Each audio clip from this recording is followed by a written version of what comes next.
drama, please welcome first guest speaker, Lisa Yemmers. My journey started 6 years ago with them, and we started working on some of my issues. We went from working on what was going on in their home life to working on what was wrong with me. I have known Bill for 7 years. And in that 7 years, we were working on a lot of my issues with my home life, my issues with me, where things stem from, and all that good stuff.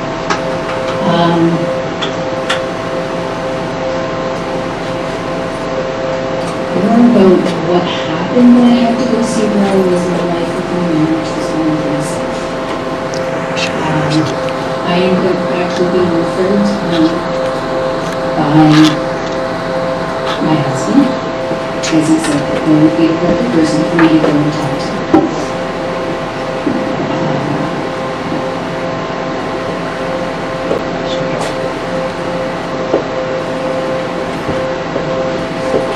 Bill and I's journey ended up going pretty far in the first little bit. I had to take a step back from doing my own plans with Bill due to unforeseen circumstances. But during that time, I still continued to work on everything he had taught me over the one-on-ones I had had.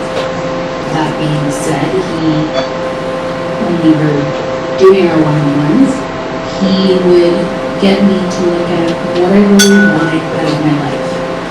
Did I really want to be in my marriage with my husband? Did I really want to be happy? Or did I want to live in misery?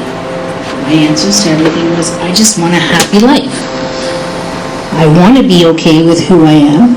I want to be okay with the life I have. But I couldn't get out of my own way. So with the one-on-ones we had, I was able to get out of my own way and start working on what I needed work on. In that time frame, some things happened. Bill and I had to stop doing our one-on-ones, but I continued to put me first and start doing things that I wanted to do and not put everybody behind me, so to speak. I wanted my feelings and what I wanted out of life to come first.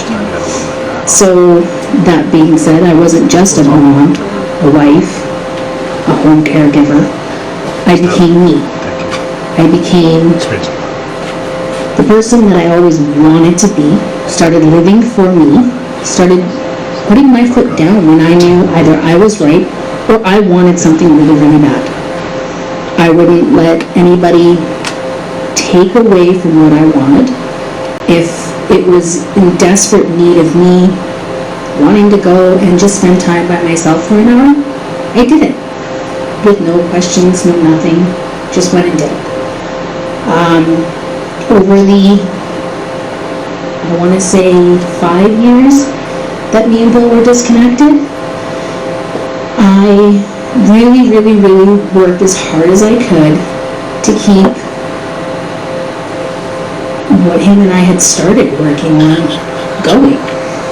I didn't want to stop because at the end of everything, I was feeling good. I was feeling better about myself. I was starting to smile more, starting to have fun in life. And I mean, not that anything's changed. I'm still me. It's just now I enjoy things more. I look at things differently, not with, I want to say, a closed off mind. I am more open to a lot more things. I'm more,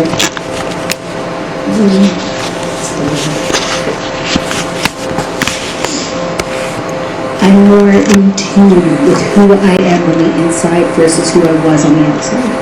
And who I was on the outside was a mask. I was masking everything before my one-on-ones. I was masking my pain. I was masking everything that I had. Living for just my family. Being that body that needed to be there, not being the body that should be there, with my mind open and having my own inputs into it. That started well after, I want to say, about a year and a half of doing this. And then, with that being said, I started looking at how happy I was and how much I had really enjoyed my life as it was, as I was continuing on, and decided, well, even though Bill's not around, hey, let's continue. I'm happy. He gave me an insight to what I wanted. Let's continue on with it. So I did. After the 5 years of not being around Bill, and him and I rekindled within the last 2 months, maybe, talked to him, and I think I threw him back, that I continue to be what him and I had started. I didn't just, well, he's gone, I don't need to work on me anymore. I can go back to who I was. But I enjoyed who I was while working on it. I enjoyed the person I became. I started actually voicing my own opinions to things. Started saying that I'm happy, let's keep it. So I did. I'm not this person who will cower down now from an argument. I put up a fight. You can ask my husband. I'll put up a fight more now than I ever did. And there's more that comes out of me in that fight. I have more of a personality that comes out, and he gets my point that I'm trying to make, as much as it may come out as a shouting match to anybody walking by. But getting me to that point, I attribute a lot to all one-on-ones Bill and I had, because I was very toxic to myself. I didn't like any sort of confrontation. I didn't like anything out of my own happy little bubble. I was happy, that's where I needed to be. And after long talks and everything, it just turned out that maybe I wasn't happy in my bubble and I was just getting complacent. I had to get out of that, and I did. And became complacent now to the point where I'm happy, nothing's going to bring it down, and I state my mind. I don't let anybody detour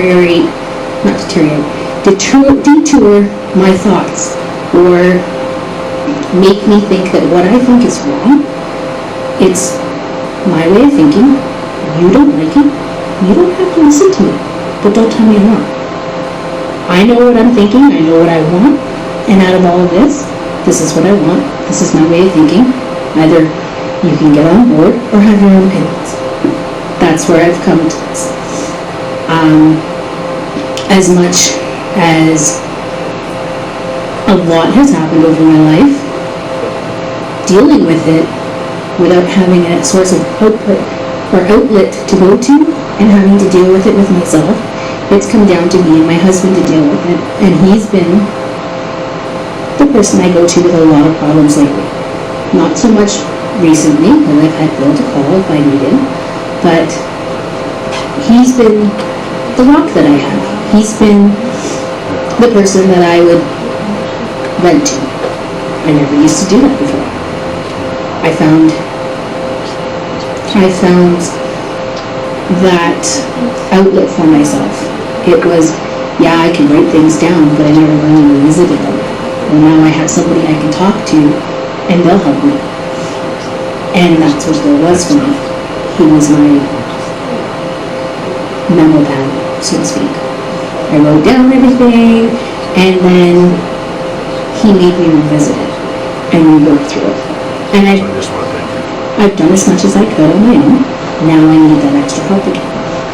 With Bill being back, I have a lot that has gone on over the past year, and him and I have started working on it again. A lot of it is quite a bit of trauma that I've gone through, losing a friend and having to deal with it, because she wasn't just a friend.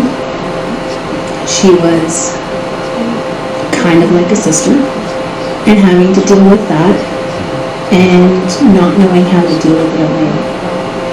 Now it's easier. I've got somebody who's been through the trauma that can help me with it myself. And this being, so to speak, Bill, he's going to be my guidance to get through the trauma that I've gone through. He's going to be the person that can help me live out or live without my best friend.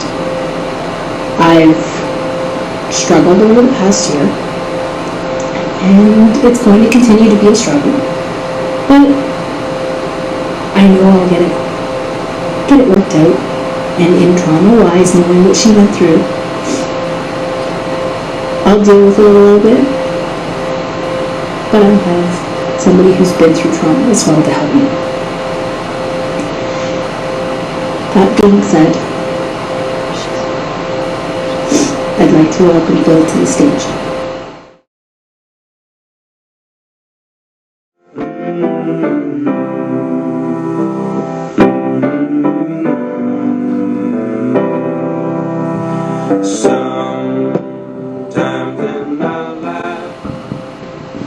Welcome, folks. Good to see you out tonight. A little bit cold outside. Just what you might notice. So listen, folks. I've been waiting a long time to announce this very statement that I'm about to say now. Welcome to the first of the GYSO tour that's coming out for 2020. This will be the first time that we're doing it, and we're going to run from here. Okay, maybe walk. You know, with a little bit of things, maybe walk. So I'd just like to welcome everybody, and I'd like to thank some people and do a couple of announcements because that's what I always do. So I'd like to thank Stephanie Foley right now for allowing us to come to this place and do this. It's really, really important to have the right venues to be able to do things. This is a perfect venue, and we need to be able to just give a round of applause to Stephanie. Alright, that's enough. You don't want to fill her head too much, right? Alright, so somebody's got their... This is live, folks. Anything can happen. I'm telling you, I'm going to do my absolute best not to drop any F-bombs or anything else like this in this first session. I'll even try to keep it short. Right? The mind will only take what the ass can handle. It's a fact. So, first of all, I want everybody to pay attention to this photo right here.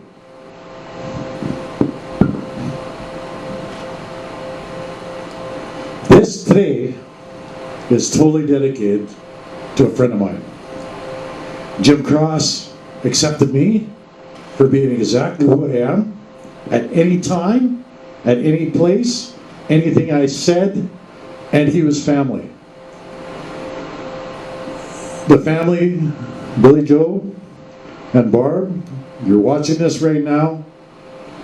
This is for you guys, but more importantly, I believe this guy right here is looking down on this and saying, finally, it's a success. We talked many hours about this and what we're going to do. So Jim, this is for you. I'm going to do things a little bit differently in the first seminar because I've always wanted to do something, but I've never ever brought myself to doing it. And we talked about this not that long ago, about, hey, you know what? I do a lot of teaching with my videos online, right? I do a lot of teaching, but I never ever considered myself to be a teacher. Not something I ever considered. But I guess maybe, yeah, I guess I'm a teacher. In a way, the reason I didn't want to be a teacher, I was told once upon a time, okay, I was 19 years old, that teachers will be judged much highly in the end for what they say. I didn't want that responsibility. It was something I really, really stayed away from, is telling people that I was a teacher. But hey, folks, I guess I'm a teacher. Right?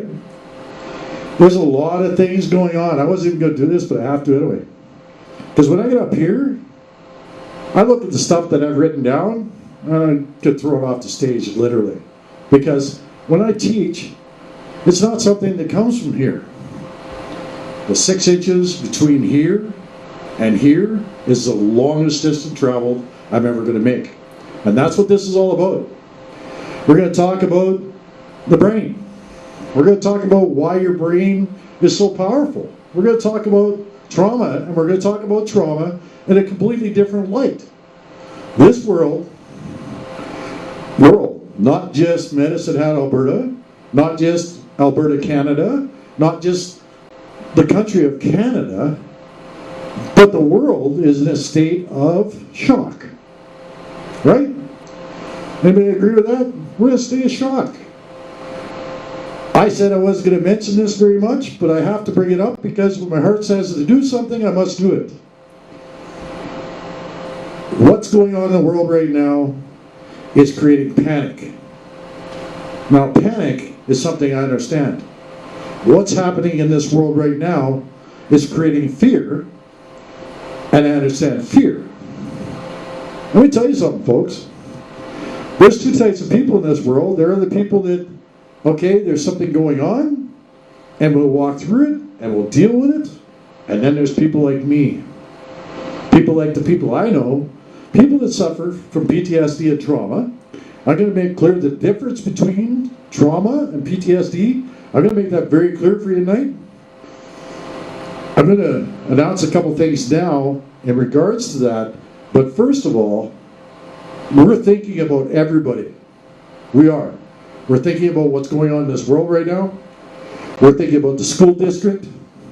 We're talking about our families here.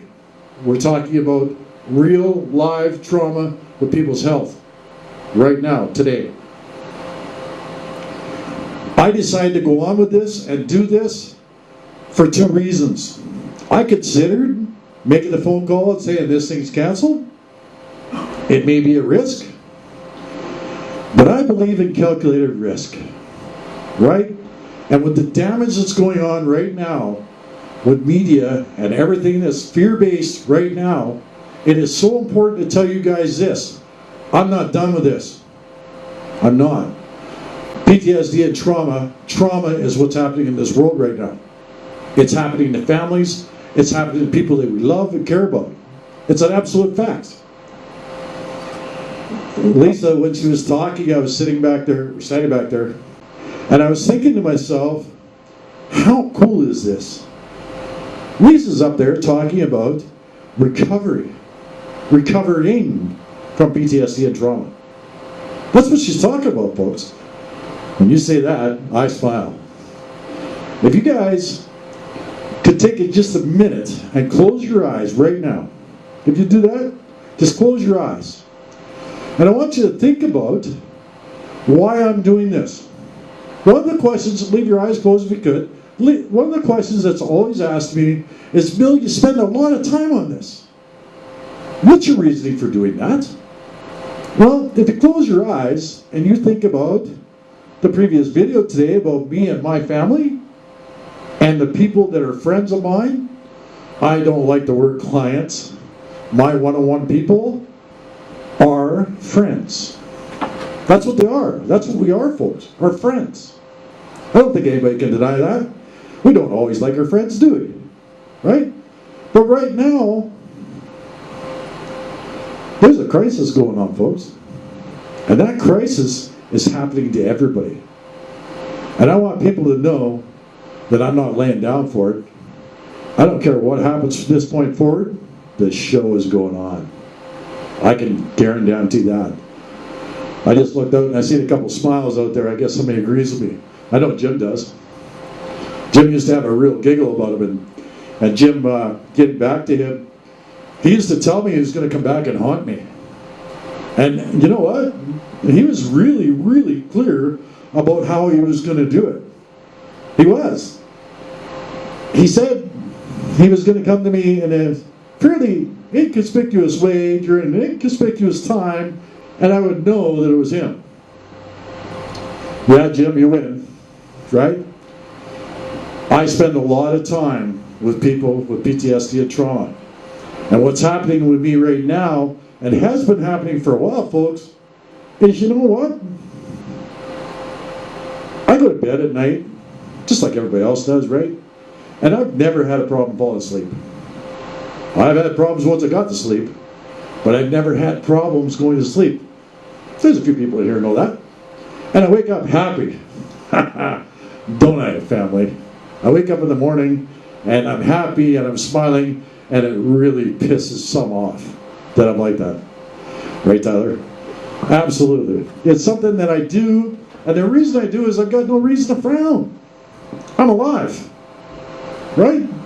We're all alive. We're standing here, we're sitting here, and we're saying, what's the reason we're here? Why does Bill do this? Well, I'm going to tell you. I had a dream the other night. He's got a sense of humor. I had a dream the other night, and there were certain things that were in this dream I was going, wait a minute. Jim Gross and I talked about that. And I was in this dream just as asleep as I always am. And he said, there's some things I want you to do. I won't tell you the rest of the statement because Jim is a little cross. People that know Jim know that Jim has no filter. I'm getting better with my folks. It really is getting a lot better. My filter, people attest that things have really changed with my filter ability. I'll call it that. Jim had no filter. He never apologized ever for the way he said something. I learned a lot off that man. He never said nothing that he wasn't proud of. And sometimes you wonder, right? People that knew him, they knew exactly like. So he came in his dream and he said, there's some things I want you to do. I'm like, oh God, it's Jim Cross. What's he want me to do? Right? And he's up there and he's looking down at me. That's my belief. Right? And he's watching all this stuff going on. And I felt this. Good job. Well, you that know Jim Cross, if you did a good job, he would tell you he did. He'd tell you that. Absolutely. So, I'm not going to tell you everything he said, because PG, the first show. During the second seminar, I'm not going to promise you, I'm not going to tell you exactly what he said. But during this one, I can't get into exactly what he said. Because he was very cross, Jim Cross, I really can't repeat it in this PG section of this. So, I'm going to leave that part, the second part of it, for the second seminar. Now, I'd like to welcome the people. Facebook, we're going live. We're talking about this. I'm glad you're sitting in the comfort of your own home. I'm hoping you're with family. I am. I know some of my family is watching right now. I don't even have to look. I know I've got some followers that are watching this. I think they just want to see me fall off the stage. But that's beside the point. Not that funny, Karen. But the reality is, it's so important to have family. And with the crisis that's going on in the world right now, I don't have to get into exactly what it's all about. Everybody knows. Do I have fear? Look at me. Do I have fear? Anybody out there got fear about what's going on? Of course we do. Right? We're human beings. We're built with a heart and a mind. That distance from here to here is unquestionable what's going on in the world right now. Oh man, I love social media and I hate it just the same way. Social media has created information for everybody. Before the seminar, we were looking at social media, talking about what was going on, and it's a great information tool. But it scares the bleep out of society. And that's what I want to talk about. Why is the fear as big as it is in this world with this?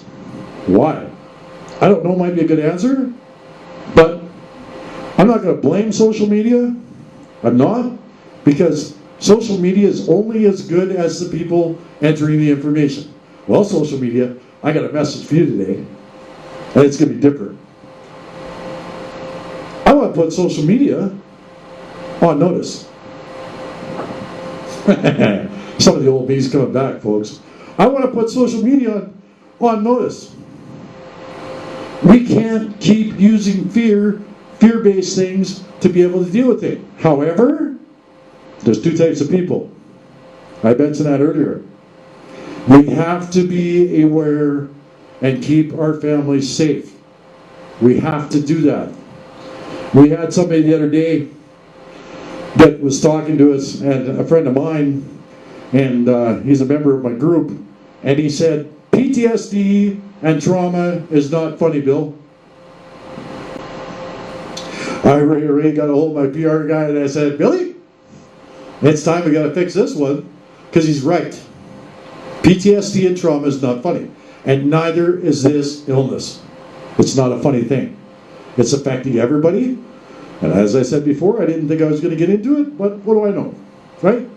What do I know? I didn't know what was going to happen when I got up here.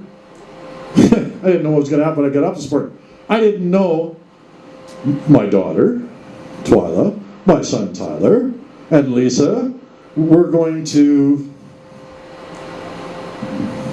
I don't even know the word for it. Attack? No, I wouldn't call it that. Maybe in love, because I recognize the difference between an attack physically and one with love. If anybody is watching this and they haven't watched that video, I intend when I go back home tonight to watch it again, because they said something that I took out of that I'd never thought about before. What might that have been? Well, I think I have a past. I think I have a history. I think I have a history of maybe being just a little angry. My daughter's laughing. My son's sitting there, what's coming? Right? Lisa's sitting there, oh, here we go. He's going to talk about him. But you know what? The thing that was showed, experienced, felt by me when I went and had my shower and I cried like a little baby, this is what I was thinking. I have people that love me and care me free, and I don't necessarily deserve it. Oh, wait a minute. Got a couple people's attention, right? Oh, hell yeah. I deserve that kind of love. Lisa and I were traveling down here in her Escalade. And Lisa, I mentioned this, I was going to say this. Hi, Chris. I know you're going to be watching this. I know you're at work. You need to fix the power door locks on your Escalade, buddy. You're a mechanic. Really? Can't get in unless you reaches over. You want to see something funny, folks? Get Lisa reaching over and trying to get the lock. Yeah, it was pretty interesting. But anyhow, we're on the way down here, and I was talking about the video, and Lisa said this to me, not once, because twice, because I won't shut the hell up long enough. Right? Everybody laughs. But it's true. She said, Bill, you deserve this. Do you know how many years? How many years I wanted to have somebody say that? I'm going to talk about this too. I was standing in my new apartment, first apartment I've ever had as an adult. Thank you very much. Woo, right. First time I could ever walk around. No, that's a different story. We won't go there. But I could walk around the, if you get that vision, that's up to you. That's the second show. Anyhow, I was sitting walking around, trying to walk around, and Twyla said, I said, you should come down and visit and talk about, I'm going to give you a little plug here. Twyla is going to open up the second seminar, and she's going to talk about her life.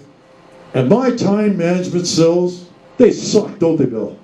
I am a busy man. I am. And I take on too much because my passion for this is extreme. Lisa said, you deserve this, Bill. It melted me. It made me start thinking differently about what I was going to talk. But I'm going to stick to topic. You want to know why?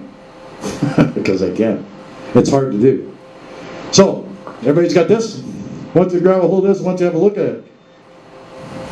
Can anybody pronounce the word that's big and bold in behind it has black? What does it say?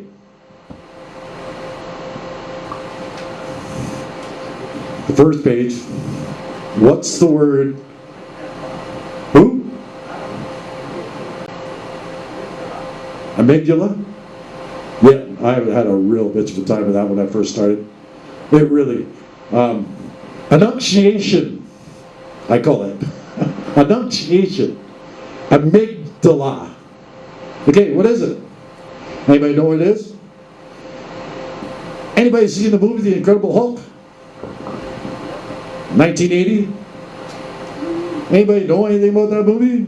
They watched it and they said what? Bruce Banner was a man that was a part of that movie and he was the Hulk, right? Okay, anybody know anything about Bruce Banner? He was in the movie. Nobody paid attention to what was really... What was that? Yes, and he was in the comic. Does anybody know what happened to Bruce Banner after the Hulk? He turned green. You know what? 100% right. He turned green. He was supposed to do another movie, The Hulk 2. He also did, what was the name of the second movie he did? We were talking about the other day. Iron Man. No. The Avengers. Okay. During the Avengers, they were having a little bit of problem with him because he has what we like to call PTSD from a whole pile of trauma in his life. If you look at the Hulk, and what happened, what was the first thing that happened when he went green? What was the first thing that you recognized? Well, the first thing you recognize is he turns green. But, did you see his face? He was angry, right? And then it transitioned from anger to what? Rage? And he became all-powerful? Very powerful? I'm telling you something. The Hulk, this guy here, all you need to do is paint me green. Some of you remember me back then. Too many, maybe they're here, remember me back then. But just enough. Right? So the Hulk, meaning a human being, because that's what we fail to realize when it comes to people. And people that are stars. We went out last night for a while, and there was people that come up and say, hey, you're on my Facebook, and I've this and that, right? And it was kind of feeling a little bit different because I'm not used to that. I never wanted to be a star, folks, ever. It's like, of course it did. Who doesn't want to be special and be out front, right? Now, we're going to go way back now. We're going to go back to your childhood. We're going to go back to my childhood. And we're just going to hang there for a little bit. Because where do you think PTSD and trauma? Not so much PTSD. It can happen from birth, depending on the situation that people live. You can be born with PTSD, folks. There could be trauma in the womb. There could be things happening around you, and you literally could be born with post-trauma out of the womb. Why? Do you really think just because it's nice and warm in that sack that you're in, and let's use an example of anybody it could be, and the husband came home, he was self-medicating, he was drunk, he kicked the dog, he beat his wife but didn't touch the baby, he yelled and he screamed, and he left the building. Sound like trauma? Do you really think that a baby's inside a womb doesn't experience trauma? Because I got news for you. I was screwed before I started. I grew up in a home. I have to be mindful because I know there's some of my family members watching this, so I have to be mindful of their feelings. So I'm not going to get deep into it with this because it's not going to do me any good because everybody's got a sad story. Mine's no different than yours. I've talked to every one of you people. We've all got a little bit of trauma. I don't know about anybody here. I know my kids. I know what their childhood was like. I was involved or not in it. Right? So let's talk about that baby. Childhood maturity. I'll use it. I hate to. Abortion, all that stuff that's all talked about it. When it gets to a certain age, guess what happens? We start to learn. We start to become humans. Our brain starts to develop. Our organs start to develop. And that 6 inches between ear and ear become real. It happens. So you bet while you're still in the womb, that's going to happen. Now, let's talk about my favorite thing. You're born. Right? You're at the hospital. The nurses are so nice, aren't they? Doctors are so nice. From what I can understand, maybe not so much now, but you lay on a cold friggin' table, right? They put your legs up and they spread them out, and you pop out the kid. That's not traumatic, right? I had some prostate issues a couple of years ago, and they did a rotor on me, and they had a camera facing me and a big screen TV. Interesting. Traumatic? Might have been for them. But really, the reality is the things we do on a daily basis, from here to here, are traumatic. But it starts when you're a baby. It starts when you get that slap on the ass. Oh, that's going to be great, eh? Let's get somebody breathing and create trauma from the second you come out from a nice warm umbilical sac to a cold friggin' room with strangers you can't see, and you get smacked on the ass. So folks, go outside, it's cold outside. Don't put on a coat, right? Go out with your friends, smack them on the ass, right? Not in a good way, right? Smack them in the ass and tell them he's alive, she's alive, and see what the response is.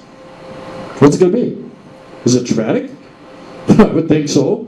If you go outside, it's cold, it's minus 40 outside, right? And nobody wants to go with a jacket on. Well, babies come out naked. Now, what do you think happens from here to here? Is the baby fully functional at that point? You said they can't see. Can they hear? I would think so.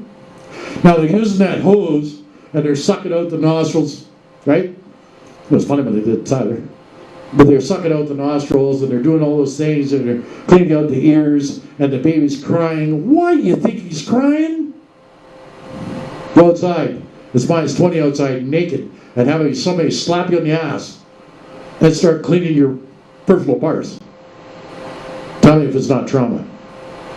So, when does trauma start? The minute you start to grow. The minute you're inside the womb, and you start understanding. How many people have been around babies that are still in the womb, and you go there and you talk to the belly? What do you say? What? Yeah, hello baby. You're talking that baby voice, makes me sick. But you talking that baby voice absolutely drives me insane. Now, is that trauma? When you're down there saying, I love you, son or daughter, or twins, I hope you do everything you can possibly do when you come out. Do you think that same guy that kicked the hell out of her, or was drinking and yelling and screaming and kicking the dog, do you think that same guy gets down there and starts talking to that baby that way? Do they? They might. Right? I know for me, I wasn't always angry. Right? I was not always angry. So all of a sudden, even before they're out here in this world, they're confused. And then you're naked, you go outside, it's minus 20 outside, somebody slaps you in the ass, starts cleaning out of your vital organs and your parts, and wraps you then, and only then, in a warm towel, if you're healthy. What do they do if you're not? Anybody seen what happens when a baby comes out premature? What happens? They're done. Incubator. But the first thing they do with any newborn after they abuse them, because that's what I call it, is wrap them in a warm towel. What happens between here and here when that happens? You're confused. But the baby stops crying. Right? And then, of course, it gets to eat. My favorite part. You know, if they're breastfed, right, folks? That's a good part, right? We even like it now. It's a fact. That's a good part of life, right? If we're breastfed, pretty happy people, even today, right? That's a good thing. So, let's talk about the confusion that takes place. Are they able to go from here to here? Are they able to think about what's right and wrong? Absolutely not. There's no maturity. Okay, so, is that trauma? Of course it's trauma when you don't know when you're a child. I've said this many times and I keep saying it. The hardest thing you can do to me is get me in a position where I don't know. When something doesn't seem right. Because of trauma and PTSD in my life, I'll use a live example. Somebody that knows me very well has ghosted me many, many times. That was my thinking. From here to here, that's 6 inches. For me to get from here to here with all the trauma and the PTSD takes how much time? And can I do it? Well, when people love you, what happens? You've been slapped on the ass, you've been violated, you're wrapped in a warm blanket, and what do they do right away? They hand it to the parent. And the parent takes them, and they hold them. I talk about my weighted blankets all the time. I have, yeah, you tried it. The weighted blanket is the whole scientific part of that. It's exactly that. You're being held. With PTSD and trauma in the course I took in Calgary, they talked about hugging yourself. Sounds pretty gay, right? Right? Sounds pretty strange. Seems a little bit, right? But I go to bed that way, and really, nobody hugs me like I do. It's a fact, right? Nobody's going to do that, right? Nobody's going to give me what I want unless what? Unless I can take it from here to here and tell somebody what I want. Transparency, something very important that I talk about. I learned a valuable lesson in transparency this week, and I won't bring it up again. If you watch the video that we did before we came here, I talk about that. Transparency and what it means, and how we have to become recovering people with PTSD and trauma. We all had it. So, I'm going to get back to this. Amygdala. What is that? Well, if you read it, it says it's an almond shape. It's back here. Right back of your head right here. Right? It comes from the Greek word hippocampus. And I blew my mind when I read this. Horse and sea monster is what it means. Horse and sea monster. Anybody know what they look like? Okay, horse is kind of good looking thing, right? But what about a sea monster? Horse. Good looking thing. Right? Billy Joe loves horses. Jim Cross absolutely loved horses. He was a cowboy. He was, and he lived that lifestyle. He loved horses. What about sea monster? Anybody seen one?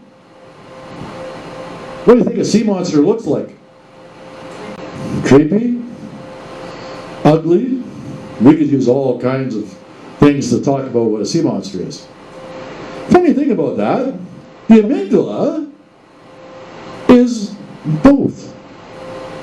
Why do you think it's a real problem when you go out minus 20 naked, get slapped on the ass, and your vital organs are attached, and you're being cleaned up, and then they stick warm cloth around you? Do you think the amygdala reacts? Absolutely. It does, right? So, let's look at this as a live muscle. It's protected, right? However, it's got its limits. It can literally shut down, and if it shuts down, we're not having a conversation anymore. I've been labeled over and over and over, and I'll get to that when I talk later on. Now, what do you think happens to somebody when they meet that first girl, guy in school, and they get into that relationship and they probably populate? They probably do all the things that they're doing. What do you think happens when they go, "You're a jerk, I'm out of here"? What do you think happens? Between here and here, what do you think happens? I don't trust her no more. I don't trust him anymore. And that's as a teenager. Isn't that sad? And then we go get married?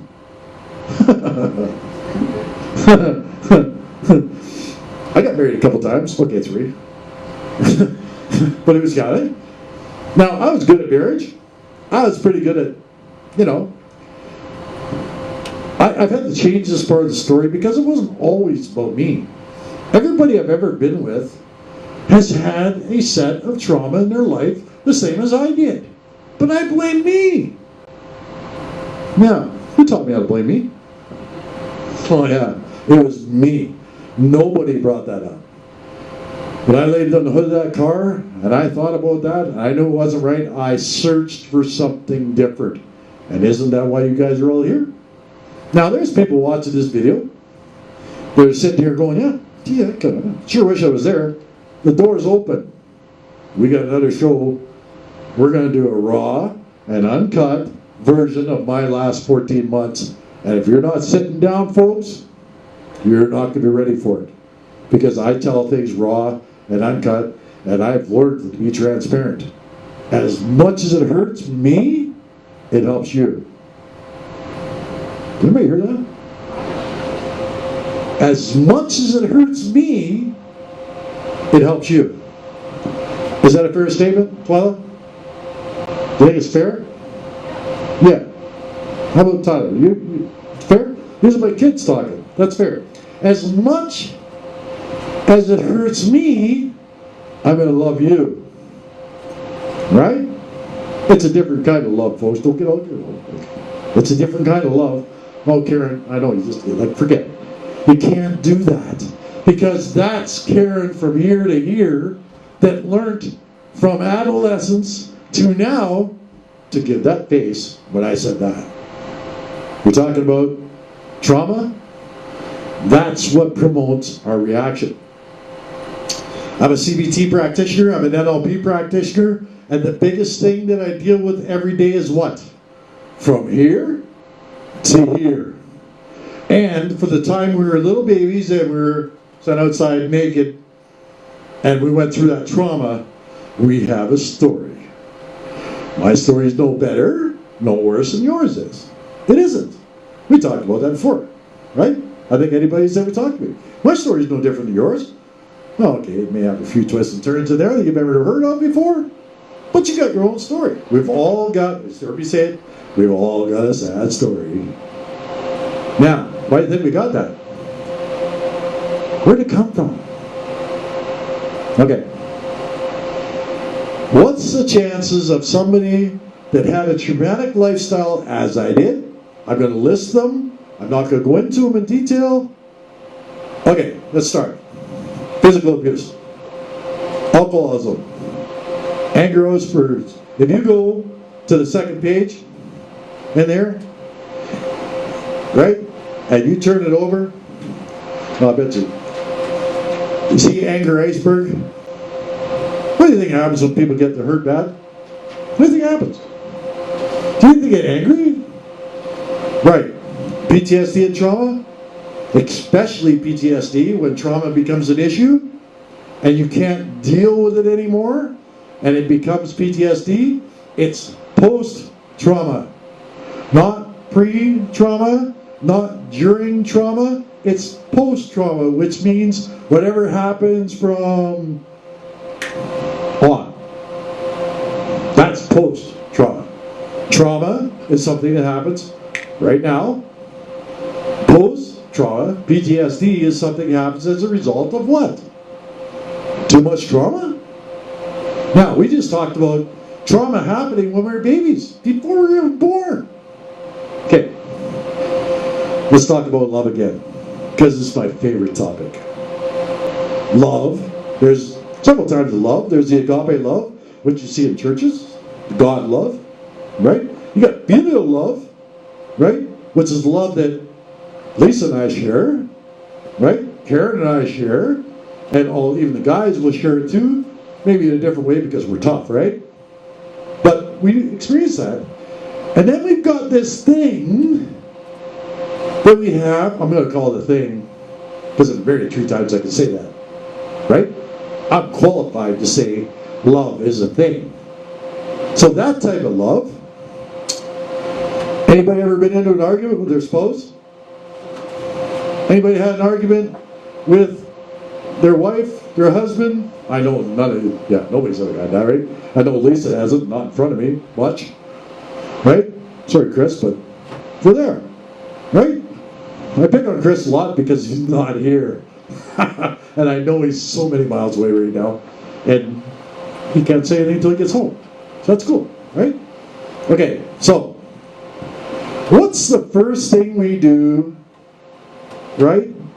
When we're in love and we have a fight and it's all over and everybody feels like a piece of shit, both people, because they love each other, this love I'm talking about, what's the first thing that comes out of our mouth? Say it out loud. I'm sorry. I'm sorry. People with PTSD and trauma, they're good at I'm sorry. I was a professional at saying I'm sorry. In fact, I said sorry so many times, I'm sorry so many times, that it didn't mean anything anymore. You ever been in your relationship and you're having a fight and she says I'm sorry or he says I'm sorry, you're like, yeah, right. Show me.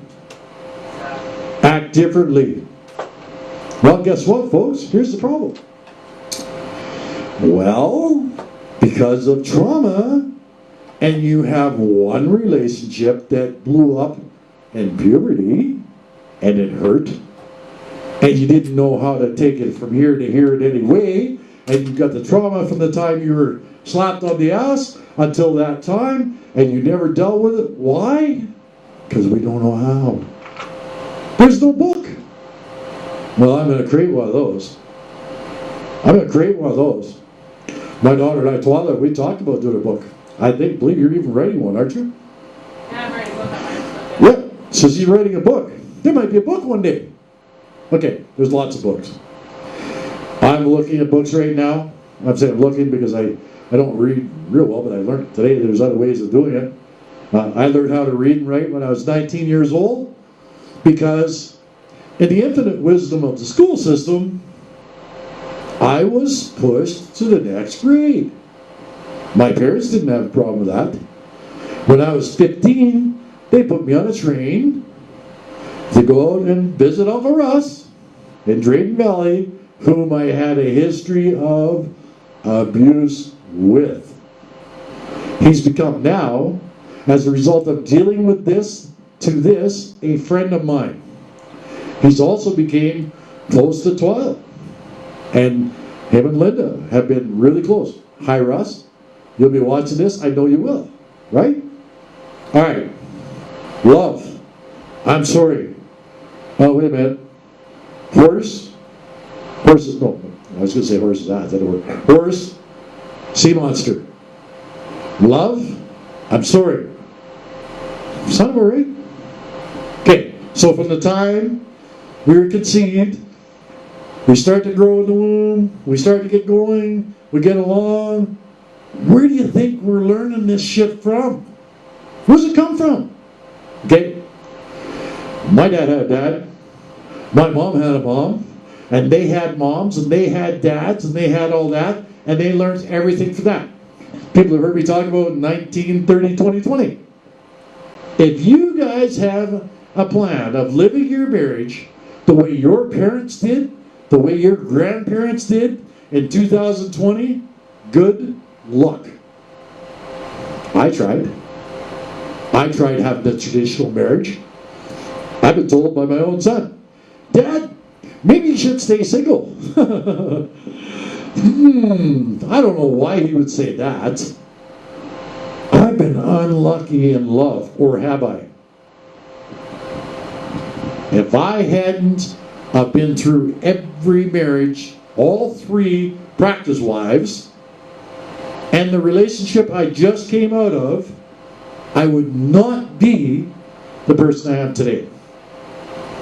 I'm me because Twyla's mom saw fit, listened to her God in some ways at that time, and I became a guy who was on the streets for 3 years. I went from there to living in a really nice posh place, a nice vehicle, and money.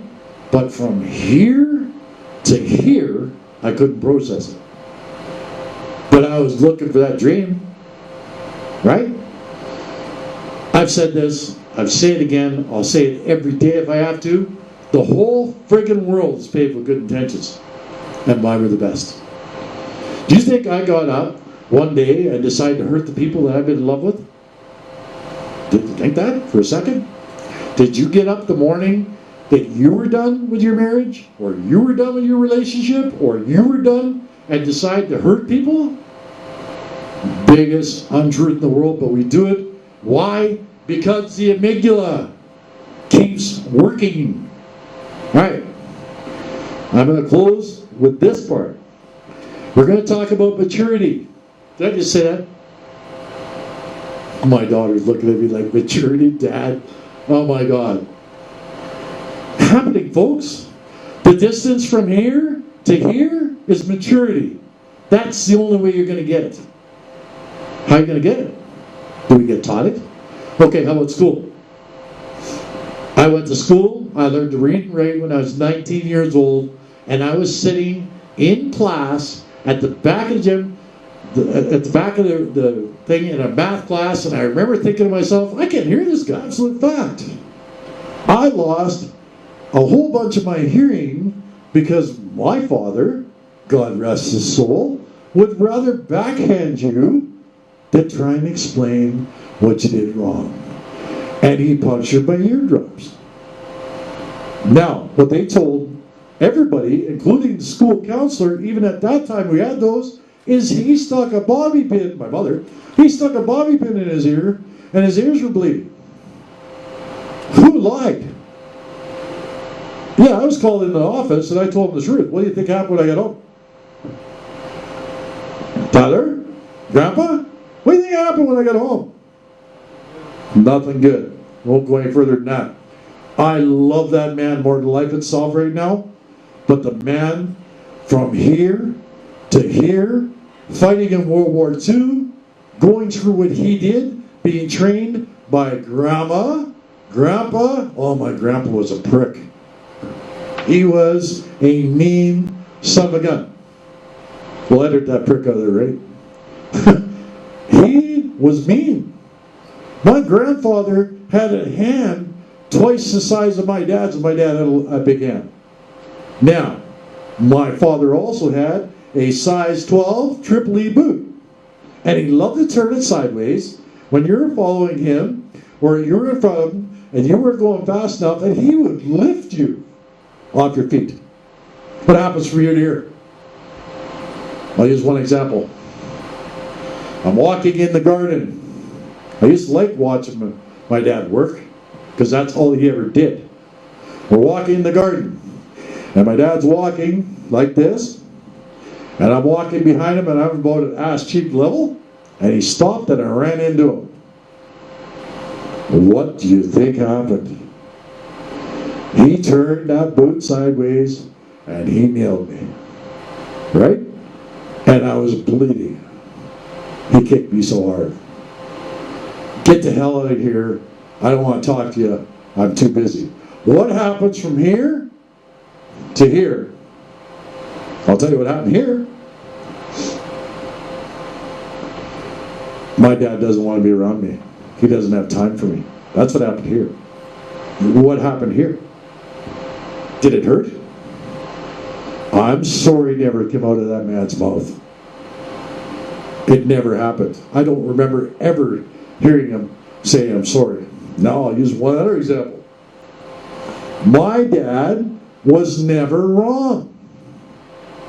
You could tell him 100% the truth and prove to him it was the truth, and he would say, you're a liar, you're nothing but a liar, doesn't matter what you say, you're a liar. Tyler, am I lying? That's the way he was. Communication. Oh, there wasn't any? There was no communication. Shut up, the news is on. And if you didn't shut up, something was going to happen, right? He was an army man. He fought in World War II. He was tough. He was tough as nails. One of the toughest men I've ever seen in my life. You know? I wasn't that tough. When I was 15 years old, 14 years old, I was scared of everybody and everything. But you could hang a licking on me and it didn't hurt. What do you think? from here to here, I believed that that was love. Was I wrong? Did they love me or didn't they? Of course they loved you. Because that's that love's word, right? I told you I was going to get to that. Is that love? Treating somebody like a slave. Because that's what we were as kids. Now, I became a workaholic. My son called me a workaholic one time, and it hurt. It really hurt. But you know what? All I've ever done my whole life is work. Provide for my families. Cost me a lot of money to do that. And if any of them were here, they would tell you, any of my exes would tell you, I always worked hard. Now, they thought I was a drug dealer and everything else, but that's the conjecture they had. But I've always worked. Horse? Sea monster? Both. Then it gets confusing. Right, folks? So, love, I'm sorry. Anger iceberg. You take that home, you look at that anger iceberg and tell me that if you have really bad trauma and have had real bad trauma, you don't react. Go ahead, Karen. Anybody. If you've got a lot of trauma in your life, you may have been angry once or twice. Adult relationships. Am I good at them? No, it's getting better. Probably because I'm single, right? But the reality is I never got taught. And I'm guessing nobody here did either. Okay, I said I was going to call the media out. I'm calling them out right now. Anybody can do this. Please don't do it now. But anybody can do this. Search anger. When you go home, Google it. Search anger. Not now. When you get home. And then that little thing that says right at the top of this, it says notes. Write it down. Look in the mirror. And you will be able to tell why nothing ever works for you. You'll be able to tell. Because nobody tells the truth. Okay. Who can post on social media? Anybody knows how to do it, right? We're running live right now, social media. Thank God for that. We can reach millions of people, right? Okay. That's the good part. What about the clown that is sitting? He's played video games until he's about 25. And he sits every day and surfs the internet. And something like what is going on right now in the world comes up. And what does he do? He starts writing. And all his life, his amygdala has been running wild. And he's writing that information down. And it's going out to absolutely everybody, unless you have some sort of security thing. My site's a public site. Anybody can look at it. Am I telling the truth? Am I lying to you? How do we know? If we're online, this is my favorite one. My PR guy has been helping me because once I entered a site about single people. Don't do that. Don't do it. Because it took a hell long to clean my phone alone. Because 9,000 people. Okay, that's really weak, eh? How about 90 million people are maybe looking at that, and everybody, as soon as you get the link, can go and say whatever they want.